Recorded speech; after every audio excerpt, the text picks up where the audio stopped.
You can see from the shadow on the peak of my hat, I'm lit from higher up. That is the lighting setup in my new pull-up bar video. So if you want to see how we did that, go on over there. We talk about it. There's a quick shot of how I did it. Real simple stuff. And as you can see, it moves from room to room because I'm back in my office now. I'm not in the hallway. I'm not in the guest room. I'm not down in the studio. You can still hear my heater turning on. We've got a lot of little machines running in the studio right now. So, well, not actually in the studio, next to the studio adjacent. And so I'm back in my office.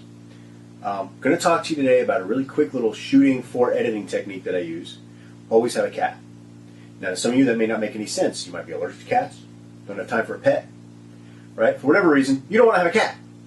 I don't mean own a cat. I mean have a cat in your video, although cats are kind of cool, right? Also, it doesn't literally mean to have a cat in your movie. If your movie doesn't have room for a cat, if you don't want to have animals on set, I understand all that. This comes from the movie The Body Snatcher, which is a Val Lewton project, and it's an older movie. Go look it up, see if you can find a copy of it, and see it, legal-like. It's got Boris Karloff and Bela Lugosi, and in it, gosh, I hope it's the right movie I'm talking about. I watch a lot of those movies. In it, there's a fight scene between the two of them, and part of the choreography, what the director did was he has a cat observe the fight, right? And here's the thing. Choreography can get very messy, especially if you have your actors doing some of the fighting, or it's, especially in an indie thing where you can't have a lot of real fighting. And so you need to keep it safe, you need to keep it simple, but you want it to come across with some action. And so you might have moments here or there where you need to cut away from your actors so you can reposition them, or cut away from your stunt people so you can put your actors in, or for whatever reason change your angle a little more drastically than you would like to make the fight scene work. And this helps if you have an observer. It helps in any kind of action sequence, car crashes, fight scenes. So your character's in a car, they're driving, you edit in the sound of brakes, you show them react, very quickly and hard. You have the screeching sound, you show a pedestrian or some other onlookers observe with wide eyes, oh my gosh, sound of a crash, maybe some smoke, maybe a flash of light, and then you cut to the car next to a tree. You don't actually have to wreck a car, you get your point across, right? Is it as exciting as a big blockbuster movie with a CG car flipping through the... No, of course not. But you don't have to take the scene out because you don't have the budget to do a stunt safely.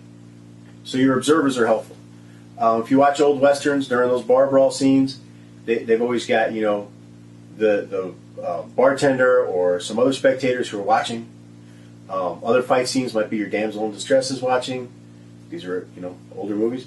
Could be, monsters are attacking and the guy who is being rescued by the team of his friends is observing in disbelief at the fight between his two friends, or even a fight between two monsters. Right? So you've got like your ape monster and your lizard monster fighting, and you've got your human characters observing and, giving it all scat. These are all good cutaway points.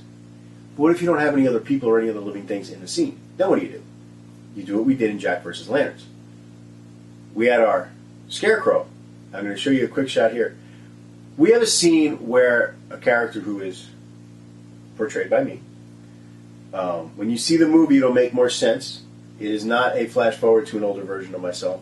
I'm hoping it'll make more sense. We keep it a little on the slide what's going on. But I'm hoping the audience will figure it out. But anyway, my head is supposed to go through a pumpkin. It was cold out. I did not want to have orange jello in my hair. It was dark. I don't know what was under those leaves. And also, the pumpkins, the paper mache ones, and the real ones, both turned out to be much harder than I expected. So putting my head through the pumpkin on camera wasn't going to work. So we needed something to cut away to during that struggle. And our scarecrow, having that blank expressionless face, I thought worked really well. So here's a clip, give it a watch, and then go look for The Body Snatcher with Bela Lugosi and Boris Karloff. Give that a watch, and then watch some westerns and some fight scenes, and you'll get an idea of what I'm talking about. All right? And then Check out the blog. I'm going to write that right now, and we will see you guys real soon. Bye-bye. I wonder what you are, little buddy. Well now, little friend. You are not supposed to be moving like that, are you? You know, I kind of figured lighter fluid was not the right thing to be drinking. But I was starting to think you're actually moving there.